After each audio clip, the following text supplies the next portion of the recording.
kegiatan pagi ini, ya, jadi ini saya sampaikan ya, di BPP revisi itu juga sudah saya sampaikan kepada sekalian revisinya. Jadi ini kenapa saya revisi, karena yang BPP yang pertama itu pengumpulan konsentrasi protein total itu belum ada.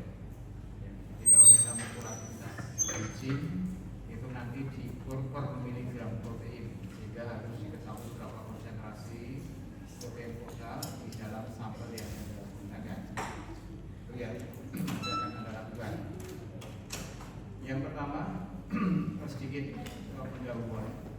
Jadi mengapa di BP4? Ya, nanti Anda silahkan Anda cari, ya, itu sudah saya cantumkan di bawah. Jadi Anda kalau mencari ini adalah protein, Anda silahkan pakai database-nya, ya, di dalam Unicode. Di sana sudah ada apa itu di BP4. Jadi ini saya sampaikan secara ringkas, ya. Jadi di BP4 itu adalah protease. Jadi kalau protease itu adalah enzim yang memecah, yang mengkatalis protein, makanya disebut dengan protease. Kemudian tahap aktifnya untuk BP4 ini adalah serin, makanya kemudian disebut dengan istilah serin protease. Itu yang pertama. Dan yang kedua itu nanti grupnya untuk amilin BP itu ada beberapa, ya. Jadi ada 9A, 9B dan seterusnya, nanti ada yang sendiri. Jadi yang paling utama, ya, Anda harus ingat apa itu enzim. Jadi saya tidak akan menjelaskan satu-satu, nanti ini sudah yang ingin saya jelaskan. Jadi kalau tadi termasuk protease, ya, jadi berarti ini masuk di kategori yang berada di nomor 3, yaitu hidrolase. Karena di situ ada menghidrolisis. Apa yang dihidrolisis adalah protein, sehingga ini masuk kategori tadi protease. Ini yang utama. Kemudian ini grupnya 3 ini. Nah, kemudian yang kedua di BP4 itu satu famili. Jadi ada 6 anggota. Nah, di BP4 ini yang terletak di membran, ya, yang ada di membran itu ada 2. Maksudnya yang memiliki aktivitas enzim itu ada di BP4 dan 12 activation protein atau 4. Sementara yang di BP6 dan di BP10 itu juga terletak di membran, tetapi tidak memiliki aktivitas enzim. Jadi ini agak sedikit beda. Jadi kalau kemudian kita menggunakan nanti substratnya yang kita gunakan itu adalah glisipro, glisin, kemudian proline. Di situ kemungkinan yang dapat mengkatalis atau memecah itu adalah BP4 dan fat. Tapi kemudian harus Anda lihat nanti sampel itu yang digunakan apa. Kemudian Anda lihat apakah fat itu juga ada di sampel itu atau tidak. Itu untuk membuktikan atau membedakan apakah ini murni karena di BP4 atau kemudian ada protein yang lain yang sama-sama satu anggota. Nah, jadi kalau kita lihat di gambaran di sini, ya, jadi yang di BP4 itu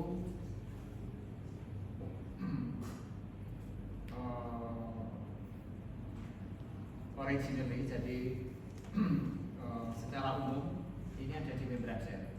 Tetapi kemudian ada beberapa di BP4 itu yang kemudian menjadi soluble.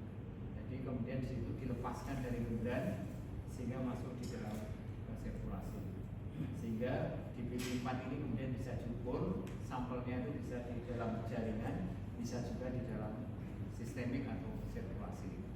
Jadi nanti Anda perhatikan sampel yang nanti Anda gunakan. Itu sudah sampai di situ saja. Kemudian kita masuk ke sini. Bagaimana kemudian nanti di BP4 itu kemudian bisa memotong substrat. Jadi tadi kita menggunakan substratnya ini adalah H, kemudian glisipro, kemudian PNA. Ini sama seperti yang di gambar ini. Ini adalah nomor 2 adalah posisinya adalah proline. Tadi ini glisin, kemudian proline, kemudian ada PNA tadi. Nah, kemudian di BP4 itu kemudian bisa memotong di sini. Sehingga ada 2 glisipro bisa menjadi dua, menjadi dipeptida dan PNA. Jadi PNA ini adalah pening nitroanilid yang itu akan nanti berwarna kuning. Sehingga nanti di dalam reaksi itu kalau kemudian di situ ada DPP4 ya, yang Anda lakukan di dalam sampel itu kemudian berubah menjadi warna kuning karena ada PNA nya. Jadi semakin warna kuningnya semakin pekat, berarti semakin banyak ya, DPP4 yang ada di situ. Itu nanti ya silakan Anda lihat di microplate warnanya apa saja ini. Nah, kaitannya di blok titik 4. Jadi apakah DP4 ini kemudian terkait dengan penyakit kardiovaskuler? Ini saya sampaikan di sini tapi tidak saya masukkan di sini. Nah, kemudian yang satu hal lagi kaitannya dengan reaksi enzimatis. Ya, itu nanti kalau kita menggunakan beberapa senyawa yang nanti dapat digunakan sebagai inhibitor DPP4, nanti apakah penghambatannya itu tadi secara kompetitif atau tidak, itu ada melihat dari reaksi enzimatis seperti ini. Jadi kalau nanti proses penghambatannya itu membentuk grafik seperti ini, nanti sama walaupun kemudian dikasih senyawa, kemudian ini menurun tapi bentuk grafiknya sama, ini berarti ada penghambatannya adalah kompetitif. Jadi nanti itu sebagai aplikasi kalau kemudian kita menggunakan senyawa-senyawa yang dapat menghambat DPP4, tujuannya adalah karena DPP4 ternyata merugikan, menimbulkan patogenisis sebagai penyakit termasuk penyakit kardiovaskuler. Baik, kemudian untuk praktikum hari ini nanti yang harus Anda lakukan, jadi ada dua hal. Jadi yang pertama adalah Anda mengukur protein total, yaitu metode yang digunakan adalah menggunakan metode PCR atau Biuret. Jadi nanti Anda lihat bagaimana Biuret itu bisa bekerja. Kemudian senyawa standar yang digunakan di dalam mengukur konsentrasi protein, kita menggunakan serum albumin dari sapi atau disingkat dengan PSA, bovine serum albumin. Kemudian pada waktu kita mengukur konsentrasinya nanti menggunakan Excel. Jadi Anda akan melakukan pengenceran untuk PSA dari 2 sampai 0 konsentrasinya. Kemudian Anda memasukkan sampel, kemudian kita akan mengetahui kodenya berapa, absorbansinya berapa. Yang kita gunakan di sini kita menggunakan 562. Jadi nanti di situ kita ada data yang di X dan ada data yang ada di Y, sehingga kemudian bisa kita buat persamaan linear dan terbentuk kurva standar. Y-nya ada berapa di sini, sehingga konsentrasi dari protein di dalam sampel kemudian bisa kita hitung. Kemudian jangan lupa bahwa sampel yang Anda gunakan itu juga diencerkan. Jadi diencerkan berapa kali, kemudian konsentrasinya Anda kembalikan dengan pengenceran tadi, sehingga kemudian ketemu konsentrasi protein.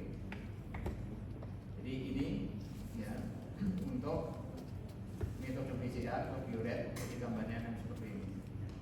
Jadi nanti di dalam PCR ya di situ ada ion CO2+ atau koper atau tembaga, dan kemudian bereaksi dengan BCA.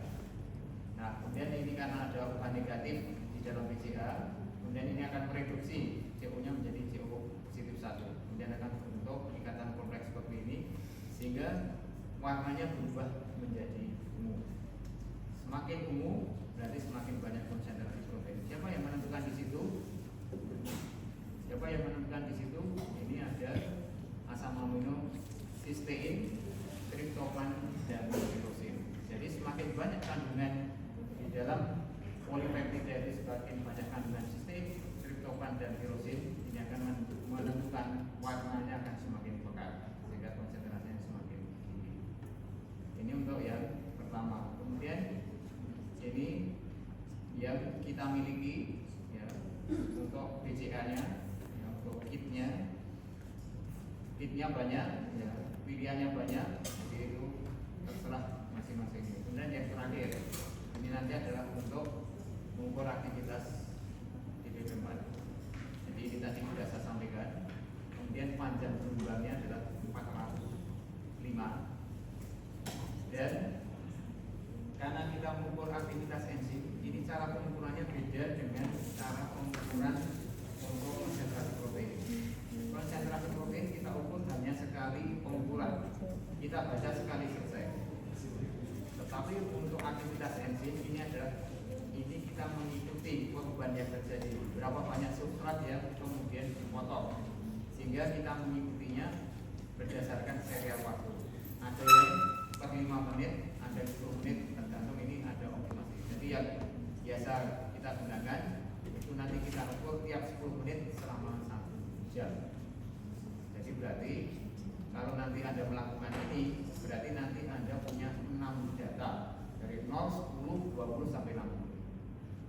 Lalu nanti kita lihat di bagian manakah yang di situ terjadi eksponensial, jadi terbentuk kurva, ada kenaikan. Jadi harus naik terus, jadi tidak boleh kemudian naik turun seperti biasa. Jadi yang kita itu ada kenaikan karena di situ adalah merupakan proses enzimatik.